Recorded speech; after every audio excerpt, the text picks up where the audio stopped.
Hello, this is Yolanda Murphy, and welcome to This Exceptional Journey podcast, where you will find inspiration to live courageously through adversity, empowerment to live freely despite your past, and ignition to live boldly in your purpose, all by walking the survivor side of life. My good people, what is up? Of course, it is your girl Yolanda, back with another episode of This Exceptional Journey podcast, where I hope to inspire, empower, and ignite you to live your best life. You guys, Happy New Year! I have not spoken to you directly since the new year started. And by the way, let's plug, have you listened to the last episode? It was the very first one of the Survivor series with Matt and Stephanie. So if you haven't checked it out, do so. Had to plug that there, but welcome. If this is your first time, hey, how you been? How you doing? And if this is not your first time, welcome back. What did you do for the new year? Hopefully you were in church. And if not, you were somewhere sober and safe. Either way it goes, guys. Thank you so much, as always, for clicking over to my little corner of the podcast world and rocking with your girl just for a little while. As always, let me go ahead and plug my social media here, just because I want to connect with you guys. You know, you're listening. Let's be friends. So you can find me on Facebook and on Instagram at This Exceptional Journey. And then on Twitter, I'm at TEJ Podcast. Even use that hashtag TEJ Podcast to hit me up with comments, questions, suggestions. I want to hear from you. Guys, I can't believe it's already the middle of January. To be honest, I have no idea where the time went. Like, no idea whatsoever. Weren't we just ringing in the new year and it's already the 15th? What? Like, huh? But anyway, as you guys can tell from the topic of the podcast, today is a pretty, a episode pretty close to my heart, because I'm actually, today, the 15th, is actually 1 year since I started my lock journey with my hair. And if you've listened to previous podcasts, I've talked about, hair loss and as women, what that means to us and our identity, walking around. Because, let's be honest, who in high school either didn't dye their hair, didn't cut it to be rebellious, or didn't grow it long to be sexy like we saw on television. Like, our hair, as women specifically, is definitely a part of our self-identity and our self-image. And of course, going through cancer and all of that, we'll get to that in a second. But I wanted to reflect. I wanted to reflect really quick on how it's been a year. That still blows my mind that literally this day last year, I was sitting in the chair of my cousin. Hey girl, how you doing? I was sitting in the chair of my cousin who does hair. Well, just one of my cousins who do hair. Which one? What do you need done? I can point you in the right direction. Sorry, running joke. But anyway, so I was sitting in the chair of my cousin, who does hair. And I have finally decided, like, I was tired of getting, little haircuts to shape up my curls that were growing in, after chemo. And I was like, let's try something different. I've always wanted to try locking. And as you'll hear, as I get into a few of the things of the topic, there are certain boundaries that I had that I didn't think I could lock my hair. And if you are unfamiliar, let me just say this right here. If you are unfamiliar with it, if you are unfamiliar, sorry, if you're unfamiliar with what it means to lock your hair, I say Google it. Some people call it dreadlocking. I don't like to say dreadlocking because I don't think my hair is dreadful.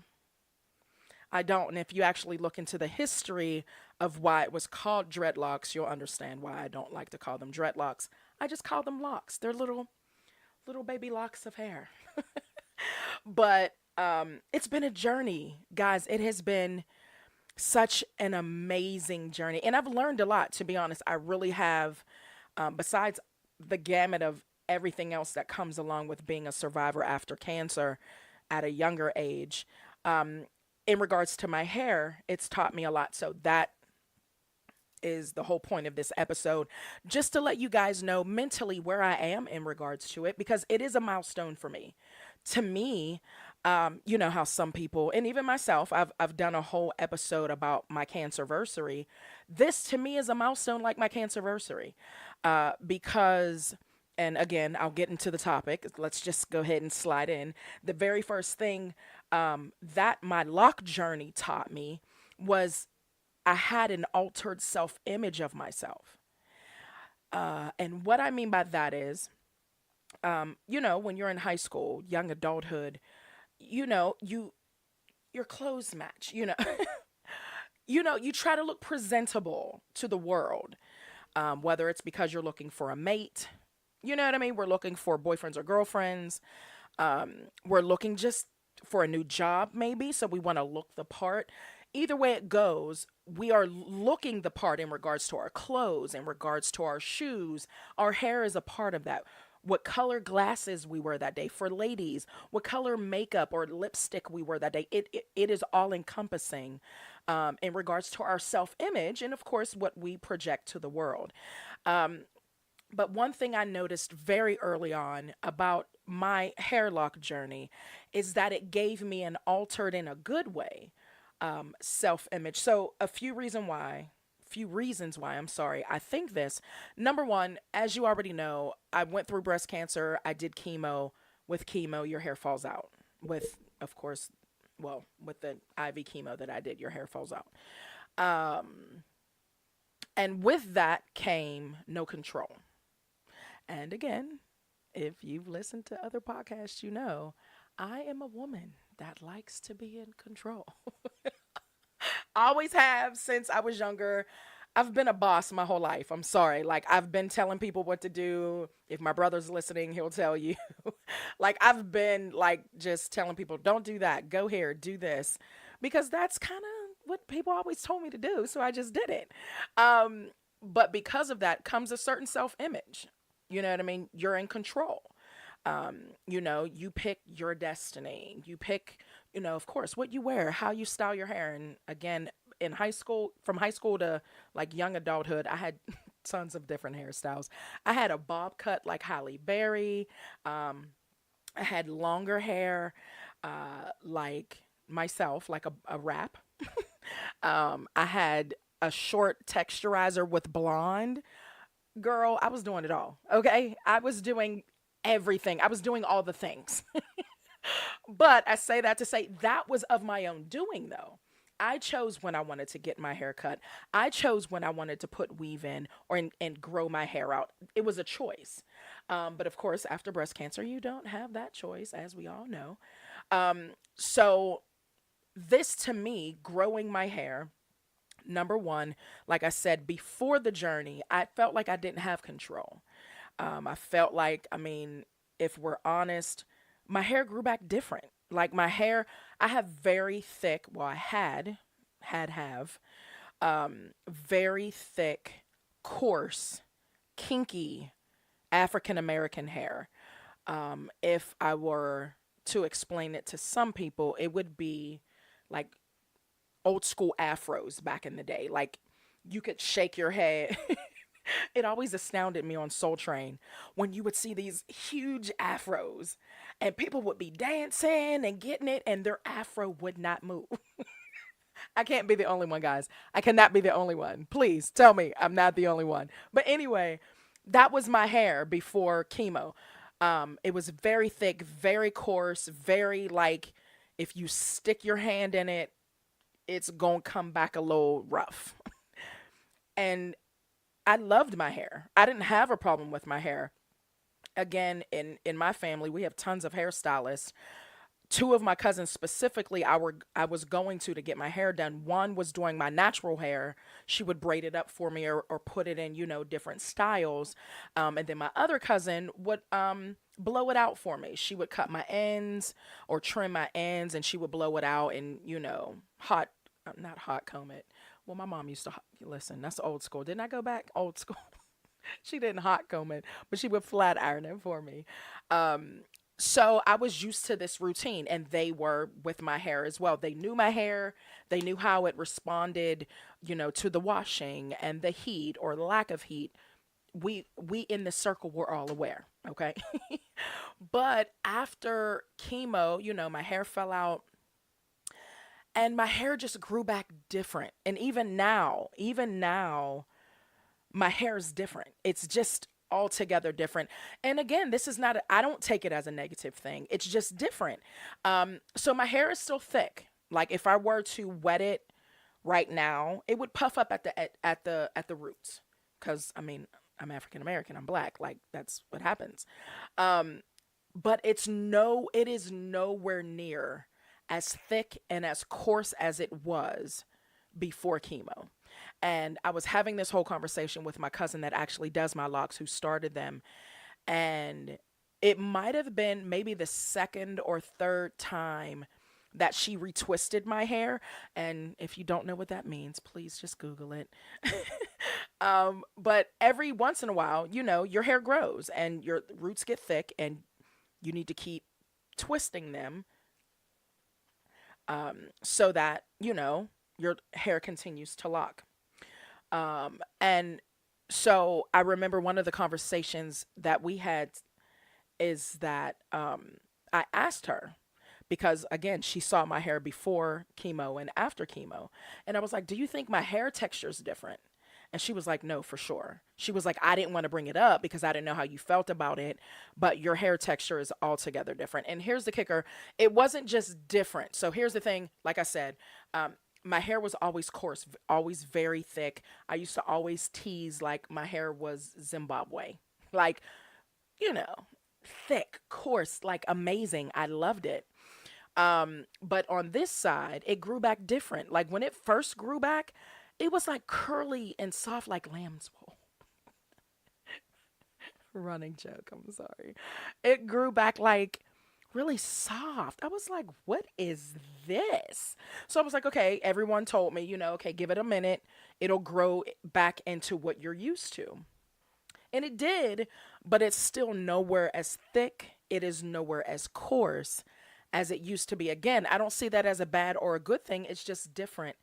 But I say that to say, I kept getting, like when my hair first started transitioning from the curly, soft back to my own texture. I kept saying, okay, I'm just going to get it shaped up. I would just get little short haircuts and keep it moving. But then after a while, I was like, I'm tired of getting haircuts. I'm tired of getting haircuts. So I was like, what do I want to do different? And that's when locking, popped up on the scene for me. But here's the kicker, guys. It In my locking journey, in regards to my altered self image, it gave me control again. And I don't know if that makes sense, but because my next point is going to be something altogether different. But it, I was able to say to myself, okay, my hair is growing back. Um, and it's healthy. Uh, I have control over what I can do, because how many of us know, with a cancer diagnosis, you have control over nothing. Legit. You have control over nothing. Your doctors tell you what plan you're going to have. Now, you can seek second opinions. I get that. I get all of that. But either way it goes, you need a plan. You need something, whether it's surgery or chemo or radiation. You need something. And those are the things that are out of our control, because we didn't choose to have cancer. You know what I mean? Um, but the crazy reality was, is I found myself at a place where I was like, you know what? I can do this. I can do this. So I took control, and I said, this is what I'm going to do. And I said to my cousin, let's lock this hair. I said, let's get an appointment. Let's do it. Let's get it done. So, of course, that's where it started, January 15th, 2018. So, the first thing, if I've not been rambling too much for you, is that my lock journey in 2018 taught me that I had a altered self image. The second thing is that it taught me patience. Reason I'm laughing is because, of course, the last, point that I brought up with having an altered self image is that I took control.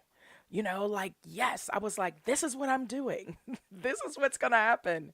Y'all, whew, don't get me wrong. I have family and friends that have locks in their hair and have had them for years, but I was not prepared for the patience I was going to need to go through this journey. And it's not a bad thing, but most of us know we like to be in control. And you can't control when your hair locks. You can't control the textures of your hair. And y'all, listen. So, when it came to the patience of me growing these locks, like I said before, because my texture was different before, um, I wasn't used to it. You know what I mean? It wasn't, of course, it wasn't long as it was before, but it wasn't even as thick. It wasn't as kinky as it was before. Because to be honest, for all my sisters out there, my African American sisters, you know that sometimes it's a benefit to have very thick, coarse hair because depending upon what you're doing with your hair, it locks up faster, or it takes to braids quicker because it's kinkier. Google it if you don't know what I'm talking about. But I say that to say it taught me so much patience. One, because my whole texture and grade was different.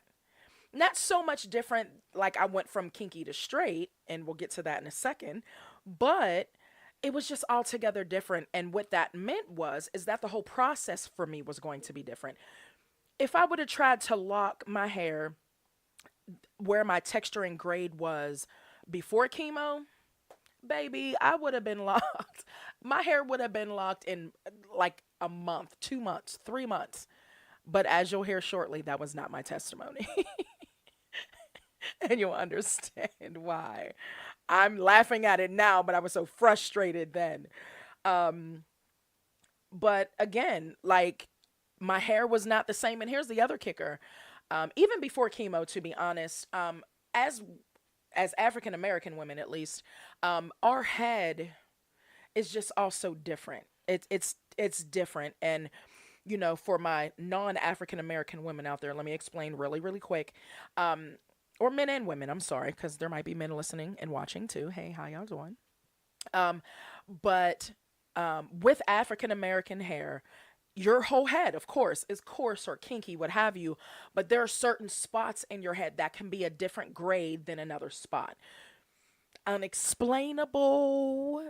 I mean that's just how God made us. I don't know, but for me, even before breast cancer, I had certain spots in my hair where the texture of it was looser. So for example, and anyone who knows me know, I always say this. So in the front of my hair, it was kind of wavy.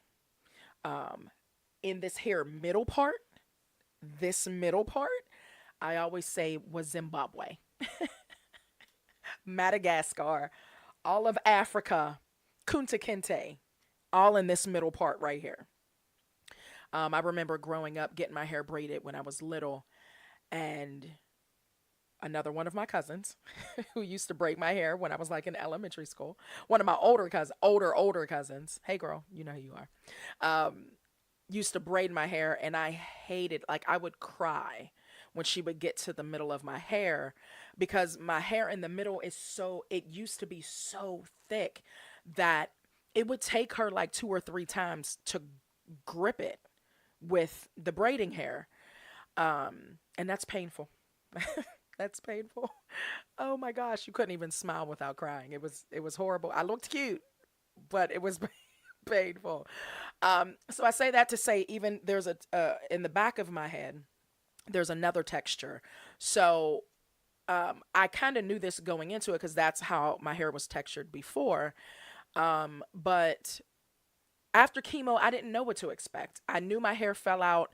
And then I even have patches in my hair because before I had scalp psoriasis, there were spots where my hair stopped growing because of the scalp psoriasis. So I didn't know what to expect. I didn't know if my hair was still going to grow back in those spots. I didn't know if it was still going to be kinky and curly. I didn't know.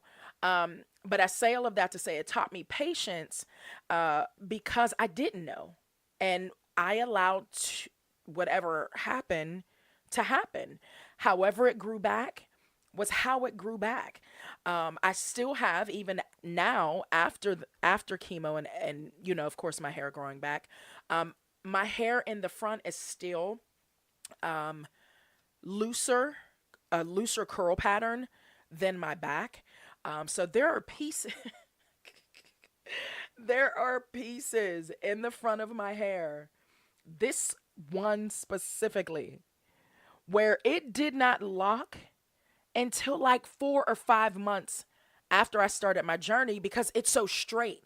Like I remember the one maybe one of the first times my cousin washed my hair after I started locking. It was like a month or so later, maybe 2 months later. I can't remember.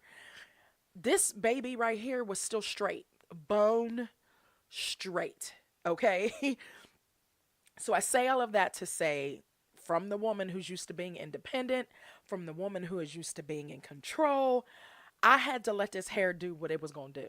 Okay. And here's the kicker, I was able to carry that over into other areas of my life because, like I said before, I was used to being in control, not just with my hair, but with every part of my, this is what I want to do. This is how it's going to be carried out. No, baby, it's not. And it's not. It's not. Um, so it taught me a great deal of patience in regards to my grade, in regards to my texture. Like I said, it didn't grow back the same as before. And then, there were parts that were just like, no, you guys go ahead. You guys go ahead. I'm just going to go ahead and stay straight. I'm just going to not lock because I don't feel like it. So patience was definitely on the menu when it came to my hair locking, and I was what? And I was kind of expecting it because I have family and friends that have locks, and they told me, okay, be prepared for your hair to kind of just let it do what it does. And here I am 1 year later, and I was able to do it. Amen and amen.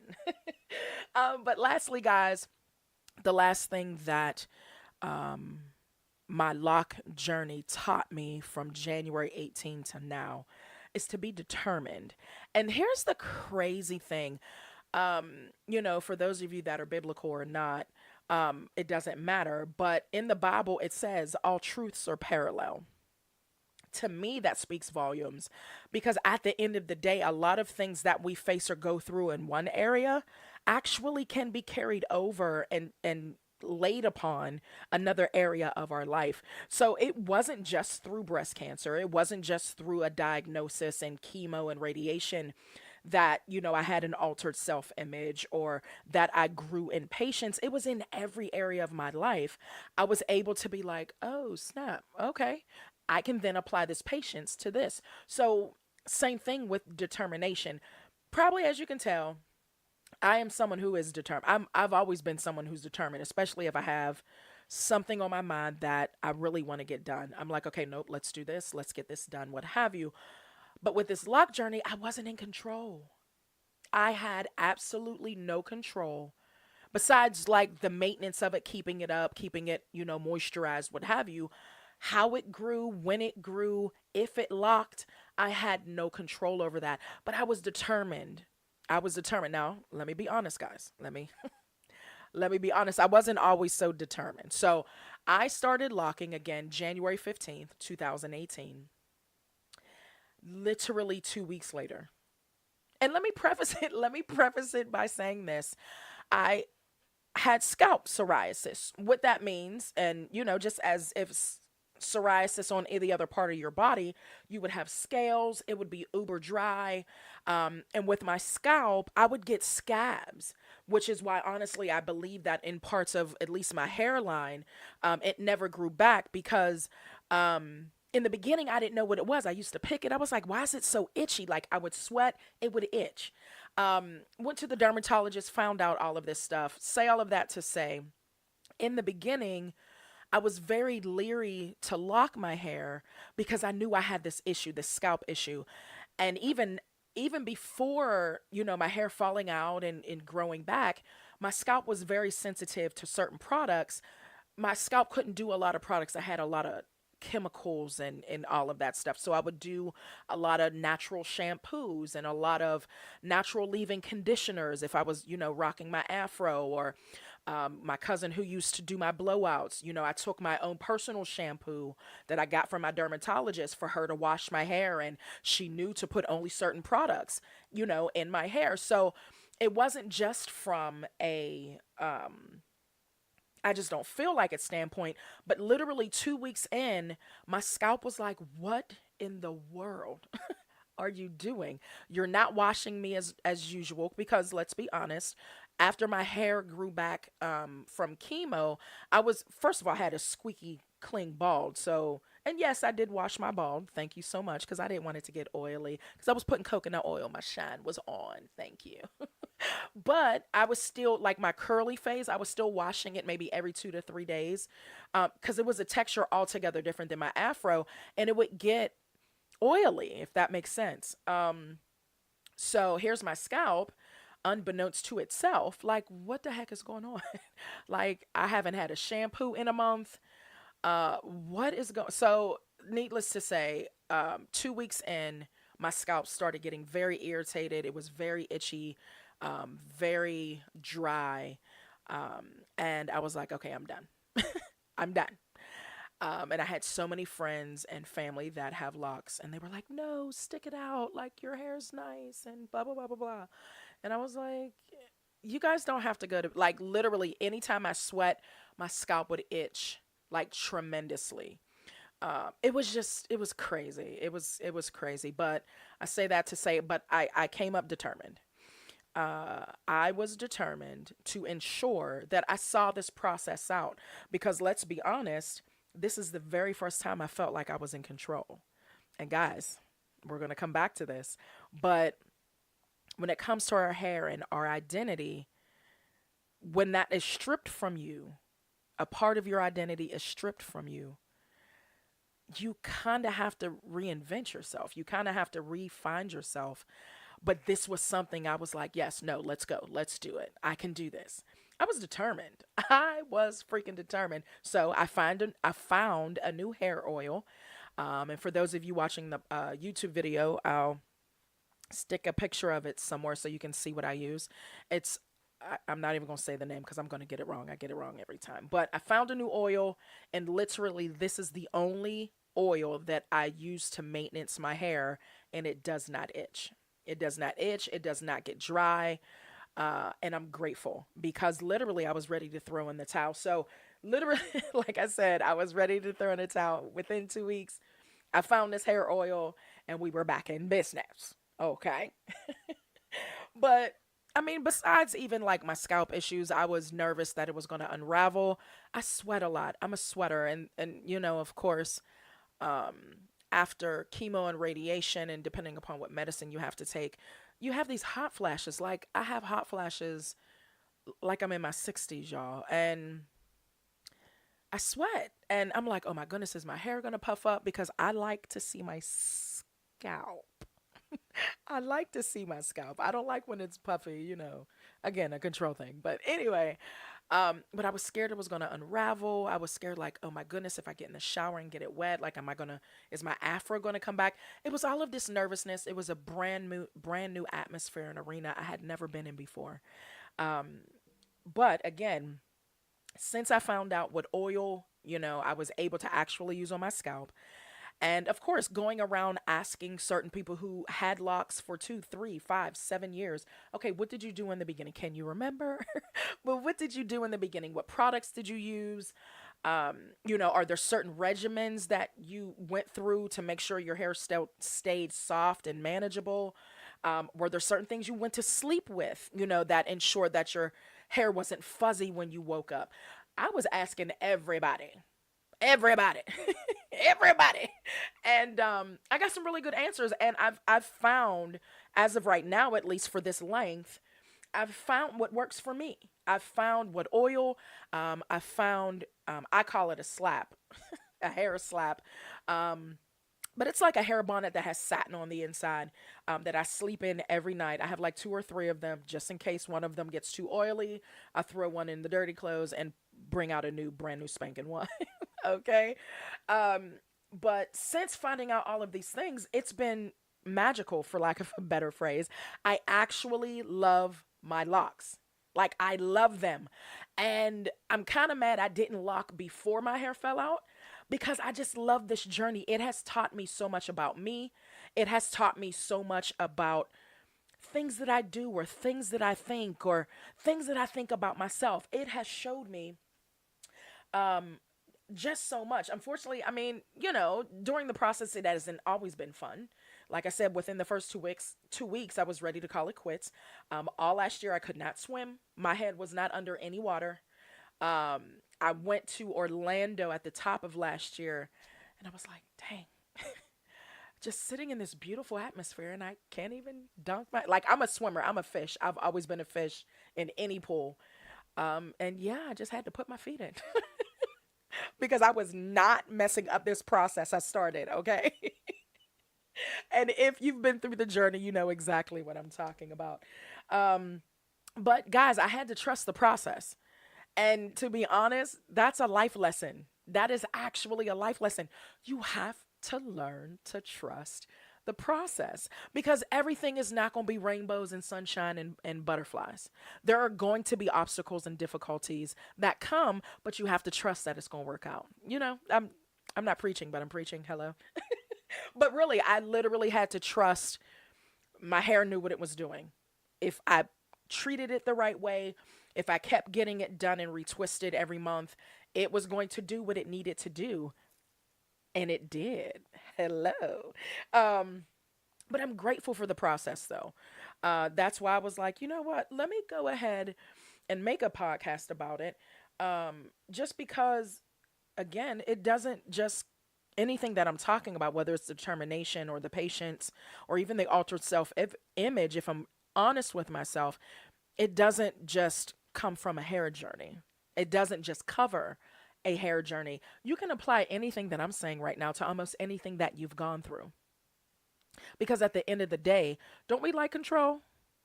Don't we like control, y'all? Y'all know we like control. But at the end of the day, things happen. Things happen in life that we have no control over. But what do?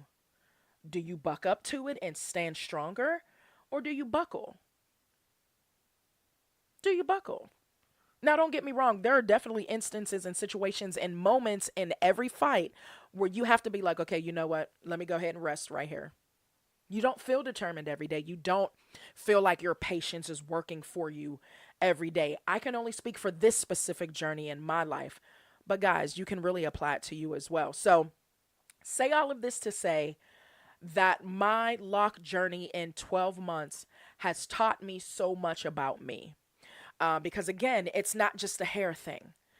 I'm talking about my hair, but it's not just a hair thing. It has allowed me to apply these principles and these thoughts to so many other different areas of my life. And to be honest, guys, I'm hoping that you pull these call to actions to you as well. What in your life can you apply these things to? And I was just talking about three. Let's be honest. Anything that we go through alters what we think of ourselves. How are you going to process that? It's a new year. It is a brand new spanking year. How are you going to process old things that you went through? Number one, so that you don't take them into your new year, or you grow from them so that you can learn the lesson and be stronger in the new year. Then, on top of that, are you being patient? Are you giving yourself grace? I can tell you plenty of times I would get frustrated. My slap would come off in the middle of the night. I would be like, oh, oh, I would be so mad. But I had to learn to have grace with myself. And not necessarily, that that was something I could control per se, but I had to learn to have patience through the process. What in your life can you right now apply patience in the process? All of us didn't walk into the new year with 10,000 goals. Let's be honest. All of us didn't walk into the new year with, yes, I'm going to get a house and my credit score is going to be 700. No, but some people just want to put food on the table. Some people just want to make sure they keep a roof over the head for their children. But in any situation and instance, how can you persevere through patience? That's the second thing. And then, third, guys, you already know we are already conquerors. We are already conquerors, but how are you going to be determined to live as a conqueror every day? Living it out in small, minute, baby step things you do every day to live and be determined to live the way you see fit. Guys, I didn't even mean to say all of this, but I just feel like it's necessary. It's January 15th at this point. We're halfway through the very first month of a brand new year. What can you do different to take in that altered self-image and be better? How can you see yourself being more patient in any of the areas of your life?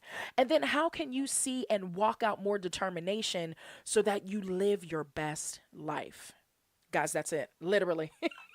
That's all I have. I just wanted to let you guys know I'm excited for this new year. I not only am excited for the new year, I'm excited to be sharing it with you all. And if you've listened to the end, thank you so much. You love me so much.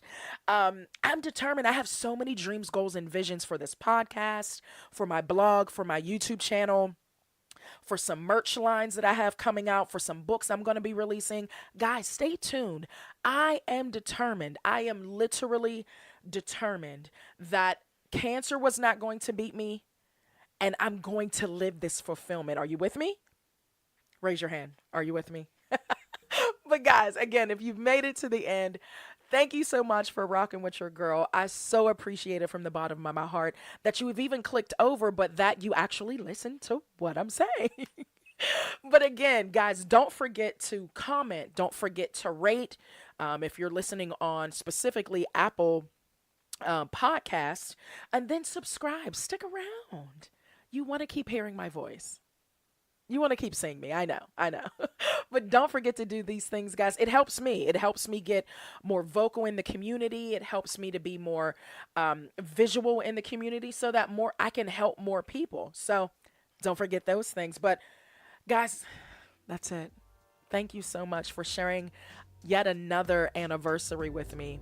I'm so grateful that you're here, and I'm so grateful that I'm still sticking it out. But guys, until next time, remember you can catch me walking the survivor side of life. I'll see you later. Peace.